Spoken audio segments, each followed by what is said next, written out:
Welcome to the Gabelli podcast. With us today is Hanna Howard. Hanna, do you want to tell us a bit about your professional background? Sure. So I joined the firm in 2019 after graduating from business school. I had completed an internship with Gabelli during my summer between 2 years of business school. Since joining, I've been covering the global packaging industry, and as we'll get into shortly, we're focusing specifically on trends towards sustainable packaging, and that's a focus area for that sector. Why don't we start a bit high level and talk about some of the key trends that are shaping the packaging industry today?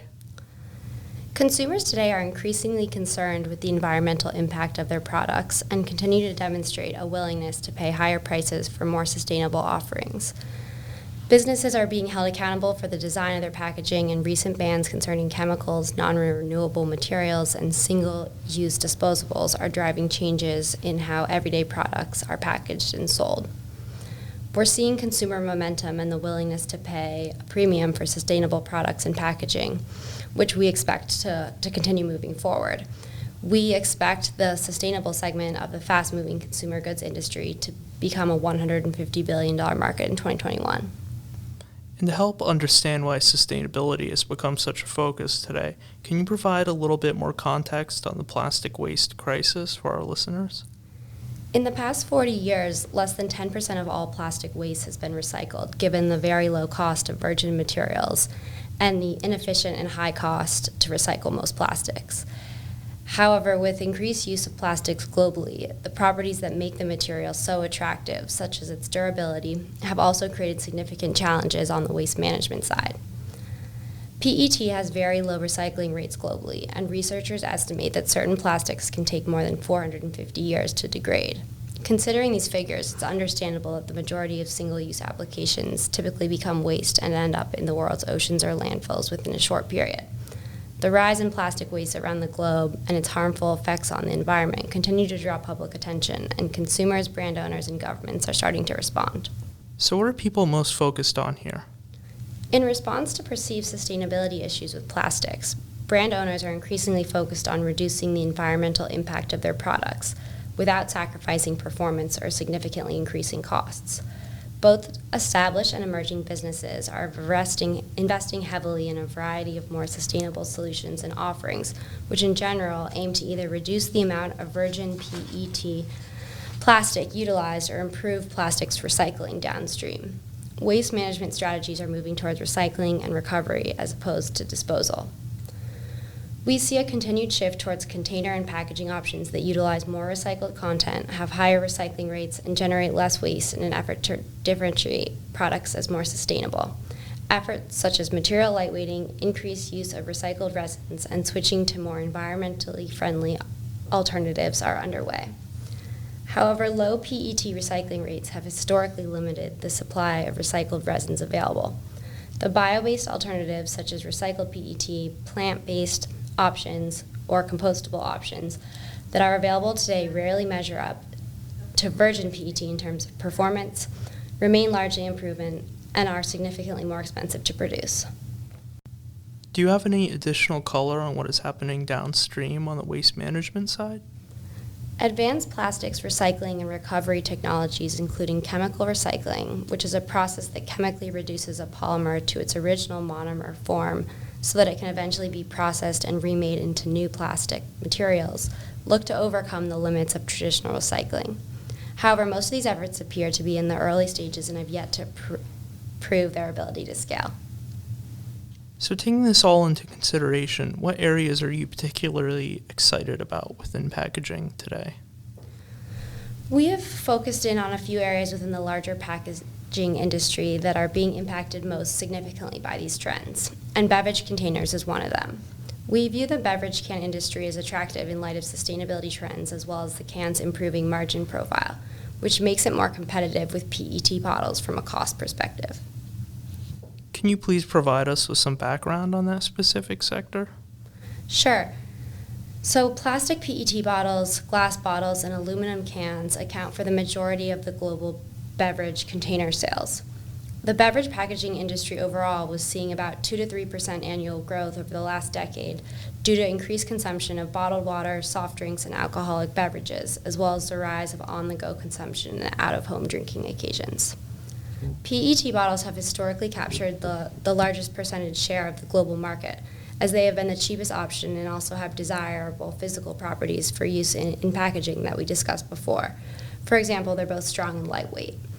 However, PET bottles have low recycling rates, which are currently around 40% globally, and researchers estimate they can take over 450 years to degrade. So while PET bottles may still be the cheapest option available today, the aluminum can is gaining momentum from these trends. The can is infinitely recyclable, has global recycling rates of over 70%, and may be collected, recycled, and back on the shelf in as little as 60 days. The global beverage can market is estimated at over 350 billion aluminum cans today, and we forecast more than 4 to 6% growth moving forward, which is a significant increase over the 1 to 2% seen in prior historical periods. Are there any key areas that are really driving that growth? The growth to date is primarily attributable to new product launches and extensions, where cans have been the preferred packaging format. The seltzer, spiked seltzer, and ready-to-drink coffee categories are good examples.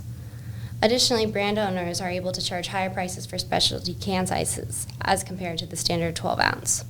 I'll also mention that even a 1 percentage point shift from plastics and/or glass bottles to cans globally would result in an estimated increase of 25 billion cans to the market.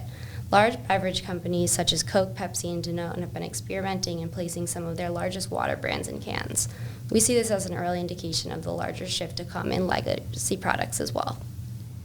Who are the primary players in this industry? Are any of them public? The beverage can market is highly concentrated, and the top 3 players produce the majority of cans made globally. The top 3 players are Ball Corp, Crown Holdings, and Ardagh Metal Beverage Packaging. All of them are public and so can be looked into further. So, given everything we talked about so far, can you share with us some of the stocks you like? Sure. We like Ardagh Metal Beverage Packaging, which is generally referred to as AMP or AMP. It trades on the New York Stock Exchange under the symbol AMBP. I believe there have been some recent headlines about Ardagh. Could you please fill us in there? Sure.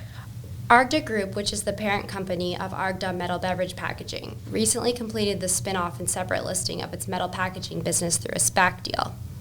The combined company is AMP, which I just mentioned, and trades under the symbol AMBP.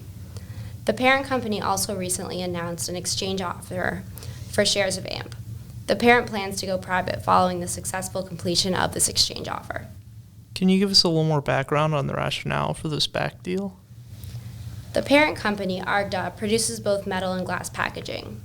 Amid all the dynamics that we've discussed today, we've seen multiple expansion for Ardagh's direct competitors on the can side, Ball and Crown.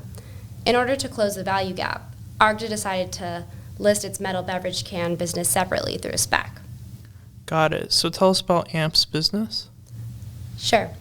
AMP is the third largest global beverage can producer globally. The company is primarily focused in North America and Europe.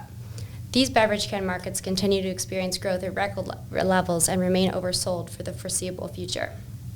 Beverage can growth in these regions is expected to remain in at least the mid-single digits percentage range for the next several years. This is on the back of new products, category launches and expansions, growth in the seltzer and spiked seltzer categories across Europe and other non-US regions, and continued preference for canned beverages over plastic and glass. The company has industry-leading specialty can exposure, which we talked about previously, and these higher margin products account for just under 50% of the company's portfolio today.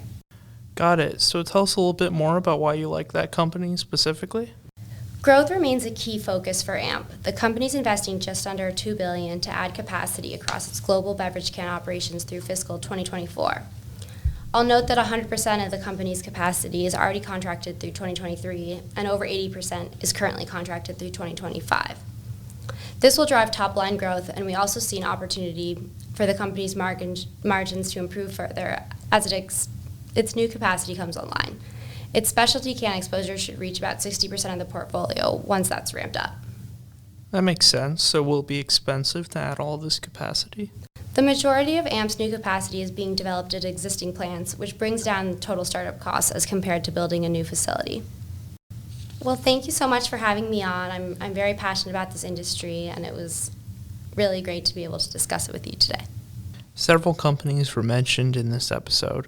Our company owns less than 1% of the following: Ardagh Metal Beverage Packaging, ticker AMBP; Ardagh Group, ticker ARD; Coke, ticker KO; PepsiCo, ticker PEP; Danone, ticker DANOY; Ball Corporation, ticker BLL; and Crown Holdings, ticker CCK. Following today's discussion, I must read the following disclosures. Equity investments are affected by market conditions. The intrinsic value of the stocks in which our portfolios invest may never be recognized by the broader market. The opinions expressed are current as of September 27, 2021, but are subject to change. The information provided in this podcast does not provide information reasonably sufficient upon which to base an investment decision, and should not be considered a recommendation to purchase or sell any particular security. Portfolio holdings are subject to change. The performance of any single portfolio holding is no indication of the performance of other portfolio holdings of any strategy or fund. Comments made on any individual company or stock is not an indication that it is currently held in a portfolio, nor is it an indication that it will ever be held in a portfolio.